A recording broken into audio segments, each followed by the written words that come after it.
quotidien, prenez les transports en commun. Europe 1 Soir Week-end. 19h, 21h, Pascal de la Tour du Pin. Il est 19h48, je suis toujours avec Paul Melun, Jules Torres dans ce studio. Bonsoir, vous m'avez déjà dit bonsoir. Hein.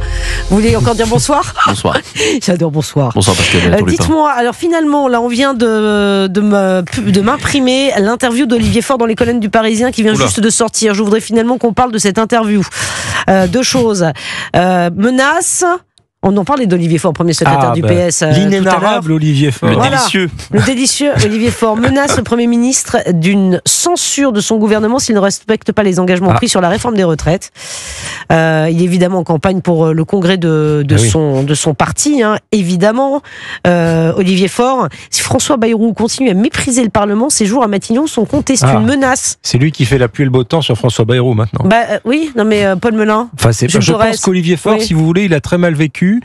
Comme ses députés lui-même n'ont pas voté la censure la dernière fois et qu'ils ont été très critiqués par les partis de gauche, notamment par la France Insoumise et par les écolos, aujourd'hui, il a envie de montrer qu'il est plus à gauche que la gauche, notamment pour se démarquer, vous savez, de notre ami Karim Bouamrane, qui était venu l'autre fois, de Carole Delga, qui a dit qu'il n'était pas candidat, etc. Qui a dit qu'il n'est pas candidat, mais enfin qui a constitué un pôle avec notamment Philippe Brun, Jérôme Gage, etc. Des opposants. Ça fait rêver tout ça. Des opposants. Ça fait rêver. Si va candidat Karim Bouamrane. Vous êtes de droite. Mais pour les gens de gauche, ça peut faire rêver. Oui, mais pardonnez-moi. Blague à part, si vous voulez, en tout cas, ce sont des gens qui ont le mérite de s'opposer à Olivier Faure.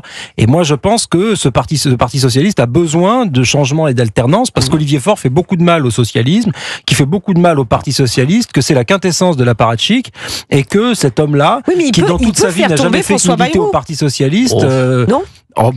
Qu'est-ce qu'il peut c'est Marine Le Pen. Déjà, Paul, je ne vous permets pas de dire que je suis de droite. Vous n'en savez rien. Mais vous avez raison, vous êtes écolo, tendance féministe. Je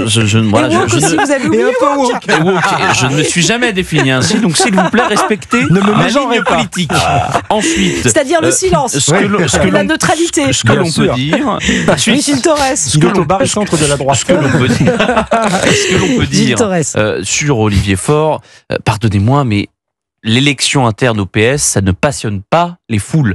Et pas les foules de droite, pas les foules de gauche. Même les militants socialistes, ils s'en foutent. J'ai beaucoup de respect pour Karim Bouamrane, pour Philippe Brun, pour Jérôme Gage. Mais voilà, il n'y a pas un réveil de la gauche grâce à ce congrès interne. Oui. En revanche, ce qu'on peut dire, c'est qu'il va peut-être y avoir une évolution à gauche. Monsieur Olivier Faure, qui est prêt à toutes les compromissions pour conserver son siège, eh bien, sa ligne va peut-être être contestée au congrès de juin. Donc la question, c'est est-ce que oui ou non, vous avez raison de le dire Pascal, va-t-il accélérer sur François Bayrou? Est-ce qu'il va essayer de faire tomber François Bayrou? On voit bien au Rassemblement national qu'il y a aussi une volonté d'arrêter les frais en réalité, parce que quand on regarde notre débat politique, il va tomber. Je ne sais pas s'il va tomber, mais il n'y a aucune réforme structurelle qui. Puis les 62 ans, ça a rejeté de l'huile sur le feu. Le conclave sur les retraites, c'est un coup de magique de François Bayrou. Mais je ne comprends pas.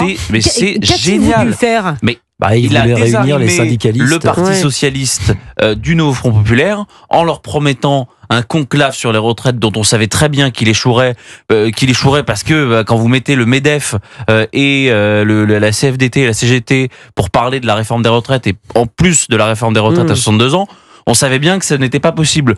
Donc, c'est un coup politique qu'a fait François Bayrou. Il a réussi, ça lui a donné plusieurs mois. En revanche, le problème, c'est qu'on n'a aucune réforme structurelle. Il y a la loi sur le narcotrafic, il y a des choses très bien dans cette loi, mais ça va rien changer. Il y a la loi agricole. Jules, c'est pas pour ça que François Bayrou a été nommé pour faire des réformes structurelles. Vous avez vu l'état du Parlement. Alors, est-ce que c'est mon problème? Attendez, on peut pas mener. C'est mon problème. On part du Parti socialiste et ensuite vous nous dites que François Bayrou, en gros, n'a rien fait. Le problème, c'est que ça fait quelques semaines qu'il est là. Le problème de François Bayrou, c'est qu'il est élu, il est nommé Premier ministre face à une Assemblée nationale dans laquelle il n'y a aucune majorité. Donc, face à laquelle il n'y a pas de majorité. Alors effectivement, sur le sujet de lutte contre l'insécurité, de narcotrafic, d'immigration, il pourrait y avoir une majorité alternative. D'ailleurs, il y a une majorité dans le pays, mais au Parlement, il y a une forme de consensus si on associe la droite sur ces sujets-là. Sur les questions sociales, c'est beaucoup plus difficile de faire des réformes pour lui parce qu'il a une gauche qui est dans l'opposition systématique à François Bayrou. Si le Parti socialiste avait été un peu plus constructif, peut-être qu'on n'en serait pas là. Mais le problème, c'est que le Parti socialiste est à la remorque de Jean-Luc Mélenchon. Mais vous avez raison. Alors justement, à propos de Jean-Luc Mélenchon, quand même, Olivier Faure fait longtemps qu'on n'avait pas parlé de celui-là. Je ne comprends pas. Ah non, c'est pas ça. Mais je vais vous lire. Et Olivier Faure dit je ne comprends pas, je ne suis pas d'accord parce que Jean-Luc Mélenchon refuse de reconnaître le caractère antisémite, vous savez, des affiches contre Cyril Hanouna. Donc il persiste ici, il ne comprend pas. Olivier Faure, que dit-il dans les colonnes du Parisien? Il a quand même dénoncé une caricature grossophobe de lui dans le journal Le Télégramme. Il a également dénoncé une caricature islamophobe. Donc une caricature islamophobe qui n'est pas islamophobe, il dit que c'est islamophobe. Une caricature grossophobe qui n'est pas grossophobe, il nous dit qu'il ne perd pas le problème. En revanche, qu'il y a une affiche antisémite, il voit pas l'antisémitisme. Alors, il est quand même formidable. Non, mais ça. Ah non, mais oui, quel antisémitisme. Arrêtez de dire, en plus il s'énerve. Taisez-vous. Ce pauvre journaliste de France 3 qui était médusé. Ah oui, le pauvre. Ça m'a fait beaucoup de peine pour Francis Letellier. Francis Letellier, qui est charmant d'ailleurs. C'est un homme charmant. Dans les journalistes, ne traitez pas d'animateur, les journalistes. Dites donc, il a une carte de presse. Moi je dis journaliste, animateur, c'est une grande famille. Oui, c'est une grande famille. Non, les journalistes. Vous n'êtes pas essayiste. Mais non, mais il a tenu tête quand même, il s'est pas laissé démonter. Il lui a hurlé dessus, taisez-vous. Alors, que dit Olivier Faure? Oui, malheureusement, je suis totalement heurté, choqué par l'incapacité de Jean-Luc Mélenchon à reconnaître une faute à propos de cette production visuelle de Cyril. Ils n'ont pas connaissance de l'iconographie des années 1930. L'entendre dire qu'à LFI, ils n'ont pas connaissance de l'iconographie des années 30 est grotesque. La culture historique de Jean-Luc Mélenchon est immense. LFI doit reconnaître purement et simplement que cette affiche était une honte. Il va manifester avec demain. Exactement. Vous m'avez arraché les mots de la bouche. Et s'il est réélu à la tête du Parti Socialiste, il renouera des alliances avec la France Insoumise, parce que c'est la ligne d'Olivier Faure. Oui. Esteva me dit qu'il faut s'arrêter là. Esteva? Oui, Esteva, ma réalisatrice, j'adore Esteva. Elle ne nous donne plus de jingle, mais bon. Oui, c'est vrai ça. Monsieur Thorez et Monsieur Molin sont priés de bien vouloir s'arrêter, s'il vous plaît. Voilà. Notre hôtesse de l'air préférée. On s'arrête.